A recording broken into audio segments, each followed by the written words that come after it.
Kalau keseluruhan termasuk biaya hidup di penampungan itu buat ongkos bolak-balik juga itu kalau dibulatin sekitar 50 juta. 50 juta berarti untuk kerja ke Taiwan itu sekitar kita 50 juta ya menghabiskan. Iya, itu dulu 2000 berapa? 2015 gitu. 2015. Sekarang itu katanya lebih mahal. Sekarang lebih mahal. Ya, dari 70 nyampe 80 juta sekarang. Oh, berarti 2 kali lipat ya? Iya, dari dulu. Juta 60 juta untuk buat pindah pabrik. Wah, gaji berapa bulan juga ya? Nah, iya, Pikir-pikir makanya kebanyakan jarang ada yang pindah berarti.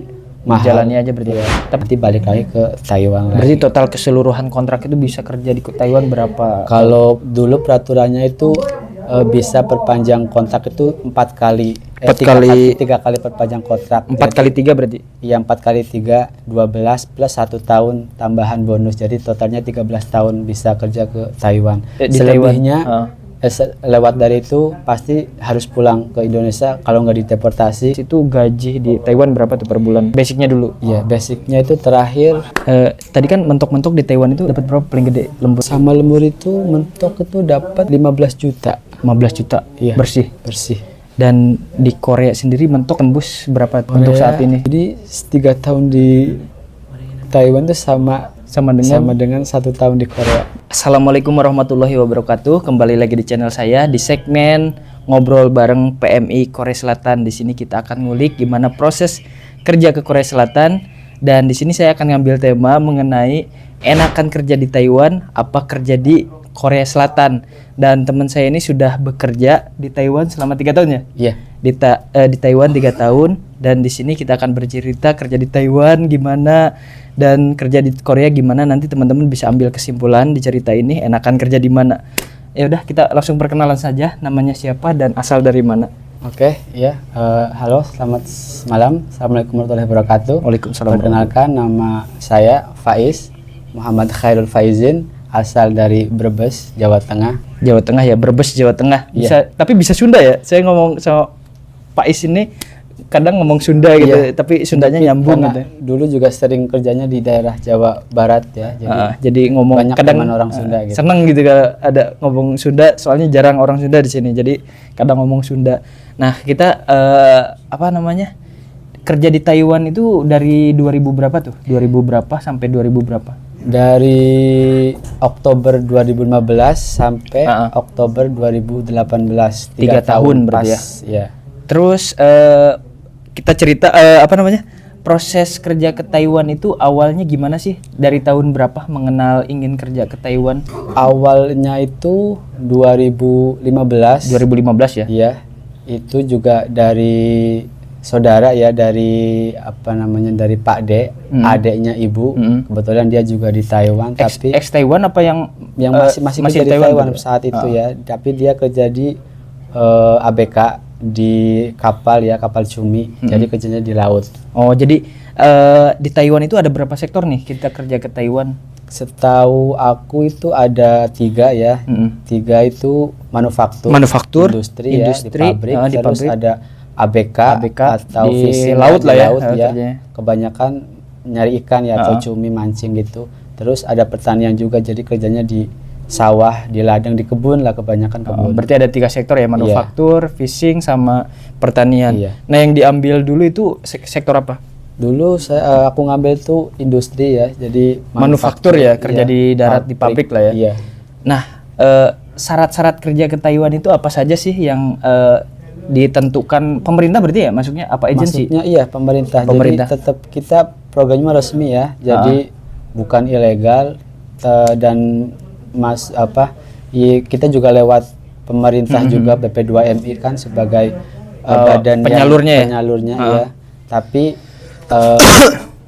programnya itu bukan antara pemerintah dengan pemerintah, tapi antara agensi dengan agensi. Jadi mungkin sekarang namanya P2P ya, bukan G2G. Jadi dari agensi Indonesia kerjasama sama agensi Taiwan. Gitu. Nah, untuk syarat-syaratnya itu tinggi badan, lulusan sekolah mungkin apa saja sih? Kalau untuk pendidikan itu Dulu ya itu minimal SD. Minimal SD berarti. Minimal SD, ijazah SD itu bisa ke Ijazah SD Taiwan. udah bisa dari umur 18 tahun ke atas berarti ya? Iya, di umur 18 sampai maksimal itu 40. Heeh. 40 tahun maksimal buat cewek sama cowok sama. Cewek sama cowok maksimal 40 tahun. Iya. Terus tato tindik masuk. Tato boleh, tindik boleh, terus kayak mata minus, kacamata juga boleh, atau yang bekas operasi atau pernah cacat itu boleh, selain dari penyakit dalam atau penyakit kronis ya, kayak TBC, terus penyakit penyakit kelamin, sama penyakit yang menular. Udah, selain itu Berarti bebas. penyakit dalam yang lebih diutamakan Iya. dilarang lah ya. Iya. Terus untuk kita masuk ke agensi nih. Ke agensi itu masuk agensi di daerah mana nih? Dulu agensinya itu di Bekasi, tepatnya di Bekasi Timur, daerah apa ya, lupa, deket pasar baru. Pasar baru Intinya di Bekasi lah ya. Iya, di Bekasi. Di Bekasi. Kita datang nih ke agensi. Iya. Terus udah datang ke agensi. Yang pertama datang ke agensi kita melakukan pendaftaran. Apakah kita medical dulu? Apakah gimana udah? Jadi sampai sana? sebelum ke agensi kita juga ada perantara lagi namanya calo, atau kita nyebutnya itu sponsor. Jadi sponsor ini yang menanggung jawab kita ya, dari pertama masuk ke agensi sampai nanti terbang. Dia yang ngurusin segala sesuatunya yang dibutuhin gitu. Oh berarti belajar bahasa Taiwannya itu langsung di agensi di Bekasi ini ya? Iya, di penampungan istilahnya. Penampungan. Ya. Iya. Jadi selama berapa bulan nih belajar bahasa belajar bahasa Taiwan di situ? Kalau prosesnya kan lumayan cepet ya, nggak nyampe setengah tahun, cuma hitungan bulan. Dulu aku tuh 3,5 bulan lah, 3,5 hampir bulan. 4 bulan. Rata-rata segitu berarti ya? Iya, prosesnya? rata-rata segitu. 3,5 bulan untuk Itu untuk belajar. cowok ya. Oh cowok. Kalau cewek itu biasanya agak lama, dari 6 sampai 1 tahun, bahkan lebih dari 1 tahun juga ada. Kok bisa lebih lama cewek? Nggak tahu ya, mungkin karena seleksinya cukup ketat. Jadi kalau cewek itu pertama harus bisa bahasa, terus harus punya skill juga, skill yang sesuai dengan pekerjaan yang dicari dia, kayak misalnya buat perawat lansia itu harus punya skill yang sama gitu, kayak bisa ngerawat orang tua gitu, mandiin, ganti popok, ngasih obat, dan istilahnya ngurus orang tua lah. Kalau yang untuk bersih-bersih rumah itu biasanya cuma nyuci, biasa kayak asisten rumah tangga di Jakarta gitu, nyuci baju, ngepel, bersih-bersih rumah gitu. Oh berarti kalau cowok itu rata-rata 3 sampai berapa tadi, 6 bulan ya? Iya, 6 bulan. Kalau maksimal cewek 6 bisa bulan. 6 bulan sampai setahun 1 prosesnya. tahun. Nah setelah itu ada ujian gak sih? Kalau langsung udah aja gitu, udah Nggak belajar? ada sih, nggak ada ujian. Jadi cuma kita daftar, terus nanti dijelasin sama orang agensinya. Kalau nanti pertama daftar, berarti kita daftar, terus ngisi data, sama bikin paspor. Paspor itu kita bikin sendiri ya, bukan orang PT, bukan orang agensi yang. Berarti untuk pemberkasan itu iya, kita ngurus sendiri ya? dari bikin paspor, bikin SKCK, karena syarat juga sama ya. Paspor, SKCK, terus ijazah, surat izin orang tua, terus surat izin lurah. Lurah Iya. desa-desa ya. Nah, udah itu sih. Nah setelah itu bahasanya juga bisa dibilang susah nggak sih belajarnya itu, kayak mungkin kosakata doang atau gimana? Iya, kalau formalitas? bahasanya itu kan Taiwan itu disebutnya ROC ya, Republic of China, RRC, Republik Rakyat Cina. Jadi masih negara bagian dari Cina. Jadi Berarti ada bahasanya juga masih bahasa kanji-kanjinya Mandarin.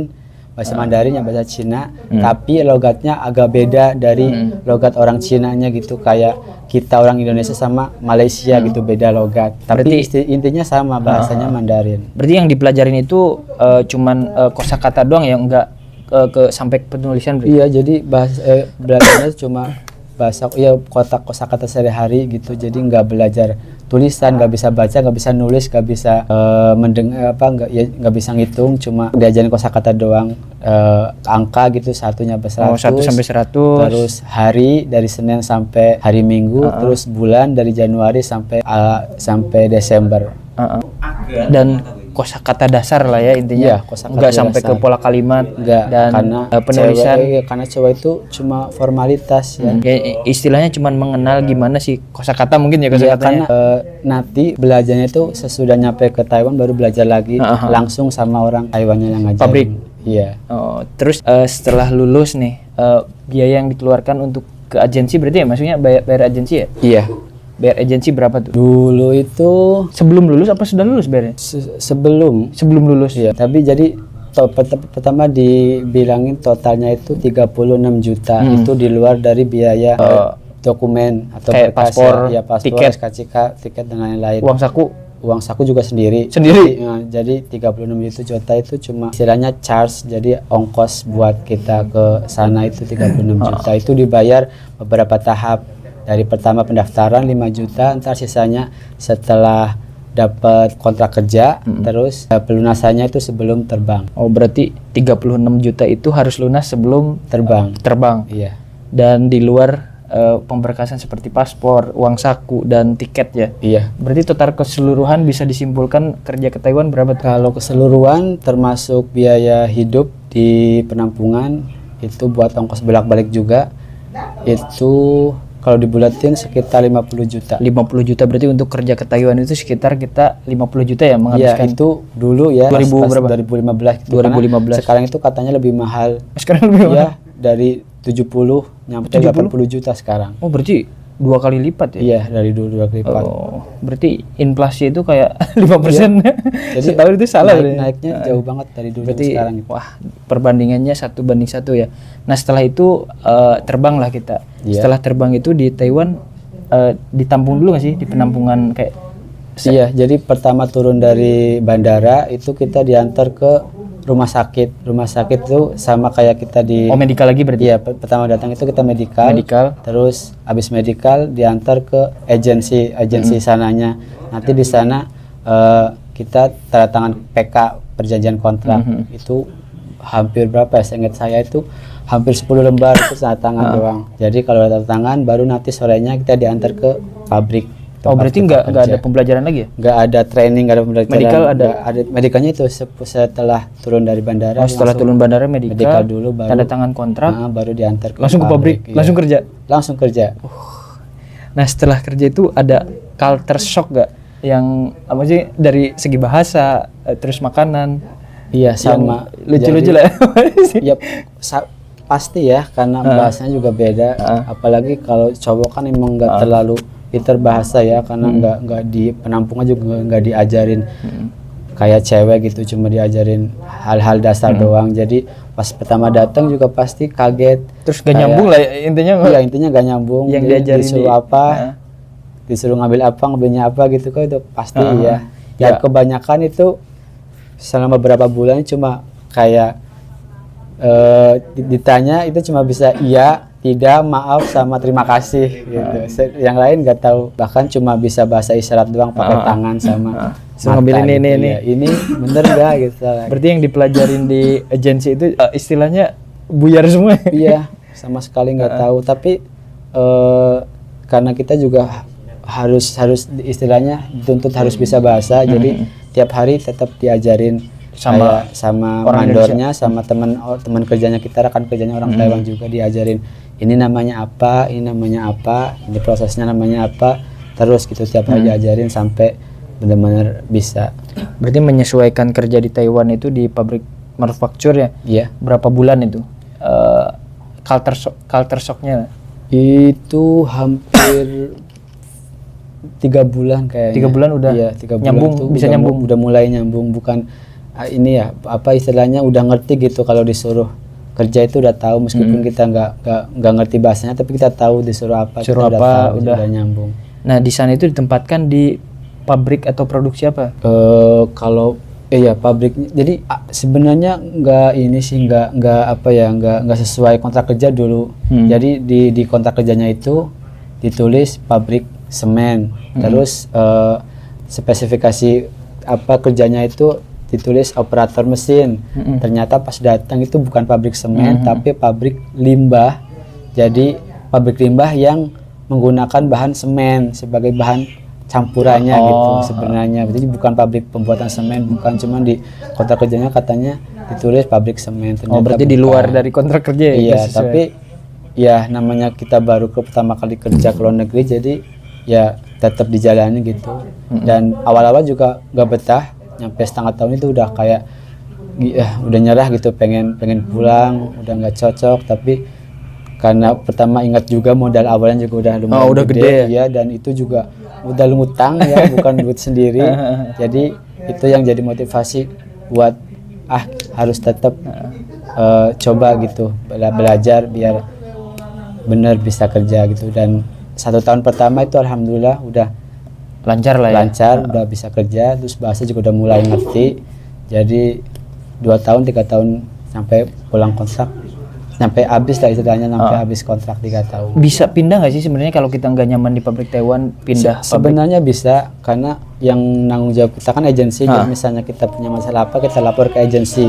Tapi kebanyakan ya, meskipun nggak semua, tapi kebanyakan agensi Taiwan itu kayak kurang respon untuk pindah kerja. Iya, kalau misalnya soalnya ada teman juga yang curhat gitu, pengen pindah kerja tapi sama agensi itu nggak dikasih. Bahkan kalau sama agensinya itu disuruh kalau mau pindah kerja nyari agensi lain, biar agensi lain yang nyariin kerja lagi. Tapi biaya ganti agensi itu mahal di sana, itu hampir $70.000.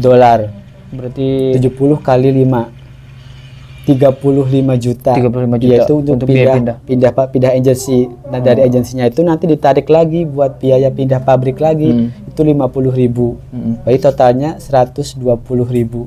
Berarti berapa tuh? Hampir ya 120.000 kali 5, 12 kali 5, 60 juta. 60 juta untuk buat pindah pabrik. Wah, gaji berapa bulan juga ya? Nah, iya, makanya kebanyakan jarang ada yang pindah. Mahal. Jalani aja berarti. Iya. Tapi cuti bisa ya kalau Taiwan? Cuti bisa, jadi sama juga kayak kita di Korea ya. Jadi ada cuti tahunan, 1 tahun itu dapat 7 hari. Jadi selama 3 tahun berarti dapat 3 minggu, atau biasanya dikasih 1 bulan. Jadi kalau udah habis 3 tahun pertama kontrak, sebelum pulang pasti ditanyain mau lanjut atau enggak. Kalau lanjut nanti kita tangan kontrak lagi, perpanjang kontrak 3 tahun lagi. Setelah perpanjang kontrak baru kita bisa pulang ambil cuti. Biasanya dikasih 1 bulan, nyampe 1,5 bulan, nanti balik lagi ke Taiwan. Berarti total keseluruhan kontrak itu bisa kerja di Taiwan berapa? Kalau dulu peraturannya itu bisa perpanjang kontrak itu 4 kali. 3 kali perpanjang kontrak. 4 kali 3 berarti? Iya, 4 kali 3, 12 plus 1 tahun tambahan bonus. Jadi totalnya 13 tahun bisa kerja ke Taiwan. Selebihnya lewat dari itu pasti harus pulang ke Indonesia. Kalau nggak dideportasi berarti jadi ilegal atau swasta. Kerja di Taiwan bisa sampai 14 tahun di sana berarti ya? Iya, lebih, karena ada yang sampai 15 tahun, 10 tahun juga ada. Tapi di sana orang-orang sana itu kayak welcome gak sih ke orang asing atau rasis gitu? Kalau orang lokal sana gitu enggak rasis banget sih. Maksudnya mereka juga welcome kayak sama kita gitu. Dan mereka cenderung lebih cuek atau nggak masa bodoh gitu. Tapi kalau kerjaan nggak rasis berarti? Enggak, ada rasis. Enak-enak berarti? Bahkan orangnya masuk peduli gitu. Sama orang asing itu peduli. Bisa dibilang ya ramah lah ya terhadap orang asing di orang asing. Lingkungan kerja. Setelah itu kita ngulik pendapatan kerja di Taiwan itu tahun 2000 berapa tadi? 2015 sampai nah, kita 2018. Ngitungnya di 2018 aja lah ya. Iya. Hitung 2018 itu gaji di Taiwan berapa tuh per bulan? Basicnya dulu. Iya, basicnya itu terakhir 2018 itu $22.000. Itu basic, belum termasuk lembur sama tunjangan sama bonus. Belum juga termasuk potongan ya. Karena potongan juga lumayan banyak di sana. Ada potongan asuransi kesehatan namanya Cempoka. Itu tiap bulan dipotong berapa ya? Lupa. Gak banyak sih, tapi tiap bulan ada potongan asuransi kesehatan. Terus ada potongan makan juga sama potongan asrama. Terus potongan tabungan wajib dari perusahaan. Berarti 20.000 NT. 22.000. Kalau rupiah berapa? Kalau dirupain berarti 22.000 kali 500 rupiah. 22 kali 5 berarti sekitar 12 juta. 12 juta per bulan berarti ya? Iya. Gaji di Taiwan kotor berarti ya? Itu masih kotor. Potongan per bulan berapa? Kalau untuk di pabrik aku dulu itu potongan asrama sama makan itu 2.500, terus potongan tabungan itu 3.000, sama asuransi totalnya itu kurang lebih 2.000 sama 3.000, 5.500, 6.000, kurang lebih $6.000. 22.000 Setelah potongan dipotong 6.000. Jadi enggak sih, maksudnya 22.000 kan basic ya. Kalau termasuk lemburan juga enggak, lemburannya lembur wajib tiap hari itu 2 jam. Tiap bulan biasanya saya dapat 25.000. 25.000 per bulan sama lemburan. Iya. Jadi bisa nyisihin per bulan berapa di biasanya saya kirim itu $20.000 tiap bulan. Dolar Taiwan ya, 20.000 NT namanya. Berarti 20 kali 5 10 juta. 10 juta per Iya, bulan kurang lebih ya. bisa nyisihin berarti kerja di Taiwan. Iya. Itu berikut lemburan. Nah, Iya. biaya hidupnya itu di Taiwan sebulan berapa? Biaya hidupnya berarti udah potong dari uang makan ya, itu 2.500, terus beli internet itu karena nggak ada, karena di pabrik itu nggak ada wifi, jadi kita pakai data ya, pakai internet voucher itu biasanya per bulan itu 500 NT, sama buat jajan, rokok, terus jalan-jalan ya tiap minggu. Kalau pas libur itu totalnya kurang lebih $5.000. $5.000 di 1,5 juta lah ya, biaya hidup di Taiwan 1,5 juta. Terus setelah itu apa tadi sisi gelap di Taiwan, apa ada mungkin pergaulan di Taiwan yang bisa menjerumuskan? Sisi gelapnya itu Taiwan itu biasanya disebut syahdu atau mana ya, bebas gitu. Jadi di Taiwan itu lebih bebas pergaulan gitu ya, itu bebas banget. Jadi sama pekerja asing tuh kayak cewek sama cowok itu bebas banget ketemuan atau main, bahkan nginep bareng itu bebas di sana, nggak ada Berarti harus larangan. pinter-pinter jaga diri ya di sana. Iya. Dan pinter-pinter jaga keuangan juga di Taiwan Iya. berarti ya. Karena kalau apa namanya terjerumus ke situ bisa nol ya, pulang gak bawa Iya, habis tabungan. lah, bisa habis, nggak punya tabungan, nggak bisa bawa uang, itu udah habis buat foya-foya. Berarti ada ya teman salah satu. Ada, kebetulan juga ada teman sepabrik juga. Gaya hidupnya terlalu gimana ya, foya-foya banget. Jadi tiap bulan itu dia cuma bisa kirim itu 5.000 sampai 10.000 NT. Padahal gaji dia itu 25.000 lebih. Berarti berapa tuh? 3 juta. 4 juta sampai 5 juta Ngirim. rupiah gitu bisa kirim dari total gajinya. Jadi sisanya itu nggak tahu dipakai buat apa dia. Nah, tiap minggu juga pasti keluar. Berarti tipsnya kerja di Taiwan harus pinter-pinter apa? Jaga nafsu sama jaga uang. Jaga uang, kalau nggak bisa jaga itu habis ya. Habis. Nah, benar-benar setelah habis. itu singkat cerita, nah kerja di Taiwan seperti itulah. Dan kita kenapa dari Taiwan memutuskan kerja ke Korea Selatan? Sebenarnya sebelum Taiwan itu udah ikut program ke Korea. Jadi dulu itu ujian ke Korea itu 2014. Masih zamannya PBT ya, paper by test, nggak seperti sekarang yang CBT, komputer by test. Jadi ujiannya pakai kertas, kayak kita ujian nasional di sekolah gitu, pakai kertas. Terus listeningnya kita dengerin pakai sigbox kecil gitu. Berarti malah duluan kerja proses kerja ke Korea dulu baru ke Iya, Taiwan. sebelum ke Taiwan. Tapi dulu itu ujian nggak lulus karena frustasi juga, udah resign dari pabrik, terus bingung juga mau nyari kerja kemana. Terus akhirnya nyari info kerja ke luar negeri, terus dapat itu info di Taiwan, jadi langsung kerja ke Taiwan dengan modal utang juga ya, bukan duit pribadi karena nggak punya duit dulu. Jadi modal utang. Taiwan itu pelarian dari gagal ke Korea, pindah ke Taiwan. Bentar, sebelum lanjut, saya mau nanyain dulu, kerja di Taiwan itu ada pesangon nggak sih kayak Korea, pesangon jaminan tua setelah kita pulang ke Indonesia ada? Nggak ada sih, jadi pesangon nggak ada uang pesangon, nggak ada uang pensiun, jadi kita cuma dapat gaji utuh segitu. Pesangon nggak ada sama sekali? Nggak ada, cuman biasanya tiap pabrik itu ada kebijakan perusahaan ya, jadi tiap pekerja asing itu disuruh bikin satu akun rekening buat kita nabung. Jadi tiap bulan itu gaji kita dipotong tabungan, dan yang pegang buku rekening itu dulu orang kantor. Jadi kita nggak tahu kita punya tabungan di bank karena sistem pembayarannya ya dulu itu cash. Jadi tiap bulan itu kita dikasih cash uang Taiwan gitu 20. Berarti ya jatuhnya itu duit kita sendiri ya, iya. Suruh nabung. Cuman kita nggak tahu karena udah dipotong otomatis kan. Jadi kayak kita nggak tahu, orang rumah juga nggak tahu kita punya tabungan di sana. Berarti cuman gaji utuh sama tabungan nggak ada, pesangon dan nggak ada jaminan hari tua ya, nggak ada. Iya, nggak ada. Kalau di Korea kan ada Taejigem sama Kukmin ya. Jadi di sana itu nggak ada. Terus cuman full dari dari gaji doang berarti ya Iya. teman. Nah setelah itu tadi ujian bahasa Korea gagal dan kerja ke Taiwan. Setelah itu pulang dari Taiwan kerja lagi, proses lagi kerja ke Korea ya. Iya, jadi di pas pulang itu Oktober 2018, terus cuma di rumah itu cuma 2 bulan. Jadi pulang cuma renovasi rumah, udah kelar renovasi terus langsung nyari LPK lagi buat ikut buat belajar bahasa lagi. Terus kurang lebih berapa ya dulu ya, setengah tahun lah belajar lagi bahasa Korea. Terus dibuka lagi pendaftaran ujian, ikut ujian, lulus, sending data. Tapi sending data itu akhir enggak, masa belajar itu kan 2018 akhir ya, terus ujiannya 2019. Jadi sending data itu akhir 2019. Terus terus 2020 kan datang corona tuh. 2020, 2021, 2 tahun itu tutup kan. Jadi nunggu lagi, nggak ada proses sama sekali. Jadi nunggu 2 tahun baru dibuka lagi itu pertengahan awal 2022.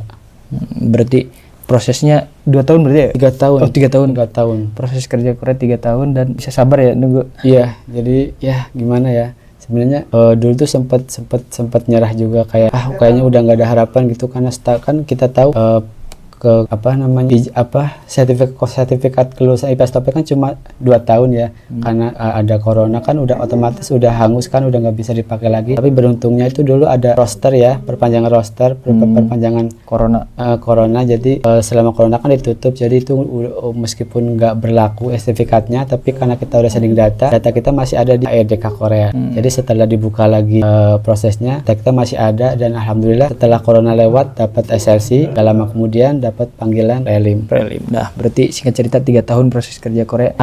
Menghabiskan biaya berapa kerja ke Korea? Dari awal nyampe terbang itu kurang lebih 60 juta. 60 juta. Ya, termasuk sama biaya yang di LPK. Oh, LPK, pesawat itu udah total berarti ya 60 juta. Enggak, 60 juta itu nyampe dapat SLC lah istilahnya ya. Sebelum terbang kan udah biaya beli tiket sama uang saku ya, itu kita biaya sendiri lagi. Dulu itu kan tiketnya 7 juta sama uang sakunya minimal itu kan 5 juta. Tapi dulu pas zamannya saya itu ada pinjaman dari bank ya, namanya KTA BNI 25 juta. Jadi saya ngambil pinjaman di KTA BNI buat beli tiket sama uang saku. Berarti ya 60 juta lah ya. Ya, dari kurang 0 lebih sampai terbang. Nah, setelah tiba di Korea gimana sesuai ekspektasi nggak? Masih tetap manufaktur ya yang diambil? Iya, manufaktur, tapi tetap kaget juga ya. Jadi kayak awal-awal kerja di Korea itu kayak ngerasa capek gitu, terus bingung juga bahasanya kan udah lama ya, jadi ujian 2018 sampai baru terbang kan 2022. Selama beberapa 3 tahun itu nggak pernah belajar lagi, jadi kosakata, kalimat itu semuanya lupa gitu. Pas datang ke sini udah bingung, jadi belajar dari awal lagi, belajar kosakata lagi, belajar pola kalimat lagi, sampai belajar terus sampai sekarang juga belajar lagi. Berarti tiba di Korea manufaktur. Nah, pendapatannya berapa sih dulu? 2000 berapa sampai Korea? 2022. 2022. UMR-nya berapa 2022? Masih 1.900.000. 1.900.000 kalau dirupiahkan berarti berapa? 23 juta. 20 juta kurang lebih. 20 juta ya? Iya. 20 juta gaji kotor berarti ya? Iya. Gaji kotor. Lembur. Berarti bisa dibilang gaji basicnya Korea setengahnya Taiwan ya? Iya. Oh, berarti 1:1 ya? Iya. Gaji Korea misalkan 20 juta, Taiwan 20 juta ya? Iya. Nah, setelah itu sekarang udah berapa tahun kerja? Sekarang udah jalan 1,5 tahun. 1,5 tahun. Ada rasis nggak di pabrik jadi Korea? Nggak ada sih. Di pabrik saya itu kan pabrik kecil ya, home industry, karyawannya cuma 4 dan nggak ada kerja Koreanya, jadi cuma orang asing 4 sama Jangnim sama Samonim, jadi 6 orang. Bisa dibilang Taiwan sama Korea enakan mana tuh kerja di pabrik? Kalau untuk kerjaan sebenarnya sama aja ya, nggak ada bedanya, sama-sama capek. Bedanya di gajinya ya, jadi gajinya itu hampir 2 kali lipat dari gaji Taiwan. Berarti enaknya di gaji, kalau kerjaan 11-12 lah ya? Iya, sama. Terus bedanya juga di musim ya, karena Taiwan itu cuma ada 2 musim sama kayak Indonesia, musim kemarau sama musim penghujan. Kalau di Korea kan 4 musim ya, musim semi. Berarti minusnya di sana ya? Iya, jadi bedanya di musim ada juga. musim dingin di sana, terus enaknya gaji, terus ada pesangon juga ya? Iya, di sini kan ada pesangon juga, Pesangon. ada tunjangan juga, jigem juga kan. Jaminan hari tua. Berarti Nggak ada minusnya iya, nggak ada pesangon, nggak ada hari tua, terus plus di Korea berarti ada tunjangan hari tua sama pesangon ya. Iya. Terus dalam segi kesehatan itu dijamin juga ya, Korea sama Taiwan sama-sama berarti? Sama, karena ada asuransi kesehatan juga ya, jadi kesehatan juga dijamin. Sama aja sih. Dan tadi kan mentok-mentok di Taiwan itu dapat berapa paling gede lembut? Sama lembur itu mentok itu dapat 15 juta 15 juta Iya. bersih. bersih. Dan di Korea sendiri mentok tembus berapa untuk saat ini? Paling gede ya itu 3 juta. Berarti 36 35 35 juta Juta, kotor. Biaya hidup per bulan berapa? ya hidup kurang lebih 500 500 ribuan, berarti sekitar 5-6 jutaan ya biaya hidup. Iya. Nah kita bisa bandingkan ya segitulah, 15 juta di Taiwan dan 35 juta jadi Korea, mentok-mentok berarti ya segitu. Iya. Ya begitulah perbandingan kerja di Taiwan dan di Korea. Kesimpulannya enakan di mana nih? Kalau kesimpulannya ya tetap enak di Korea, Enak di Korea lebih terjamin berarti ya. lebih terjamin, lebih gede ya gajinya, jadi Menggiurkan, lebih menggiurkan ya. lah. Bisa dibanding 3 tahun kerja di Taiwan, berapa tahun kerja di sini? Jadi 3 tahun di Taiwan tuh sama dengan 1 tahun di Korea. Berarti kalau penghasilannya yang dirasakan Iya, sekarang. Oh, berarti wah, keunggulannya dalam segi gaji dan pesangon itu ya. Iya. Pesangon dan tunjangan setelah kita pulang ke Indonesia. Nah, di obrolan ini bisa disimpulkan sendiri buat teman-teman, enakan kemana nih, kerja Taiwan atau Korea? Di sini kita sharing aja ya, tidak untuk menjerumuskan teman-teman harus kerja di Korea atau teman-teman harus kerja ke Taiwan. Itu pilihan kembali lagi kepada teman-teman. Di sini kita cuman sharing saja, berarti ya sharing saja, dan keputusan teman-teman kerja kemana bisa diambil dari cerita real ya. Kita nggak ngada-ngadain, nggak melebih-lebihkan. Ini cerita nyata dari teman saya yang kerja di 3 tahun di Taiwan dan setelah itu kerja di Korea, dan sekarang udah berapa tahun di Korea? 1,5 tahun. 1,5 tahun di Korea. Dan masih ingat ya kata-kata Taiwan, perkenalan pakai bahasa Taiwan? Bahasa Mandarin ya. Udah agak lupa sih, tapi ya masih kalau ada yang ngomong kan di sini juga Nama saya iya, di ini. sini kan ada orang Cina juga, kadang kalau ketemu orang Cina masih suka. Oh, Cina sama Taiwan masih sama-sama. Jadi masih ngerti lah. Berarti ya udah begitu. Ada yang mau di ini lagi nggak? Tambahan tips lah untuk teman-teman yang kerja di Taiwan. Ada pesan nggak buat teman-teman yang lagi kerja di Taiwan? Untuk teman-teman ya yang masih ada di Taiwan, gimana ya? Jaga diri, jaga Iya, money. tetap jaga diri ya, jaga nafsu juga, kurangi main, terus ingat tujuan awal kerja, jangan sampai selama kerja itu nggak dapat apa-apa di rumah gitu. Ingat tujuan awal kita kerja ke Taiwan gitu Iya. ya. Dan untuk saat ini kerja di Korea nyaman berarti? Nyaman. Oke, ya udah. Begitulah ngobrol bareng Mas Pais dari mana tadi? Dari Brebes. Dari Brebes. Oh, mantap sekali ceritanya, penuh dengan insight yang menarik dan penuh pengalaman yang bagus juga, bisa untuk perbandingan teman-teman memutuskan untuk kerja kemana. Ya udah begitu. Thanks for watching. See you in the next video. Ada yang mau disampaikan buat keluarga? Buat keluarga di rumah, mudah-mudahan sehat selalu. Minta doanya juga buat saya di sini, mudah-mudahan diberi kesehatan, panjang umur, terus nanti bisa pulang ke Indonesia dan bisa berkumpul kembali dengan keluarga. Oke, terima kasih Mas Pais. Bye bye. Bye.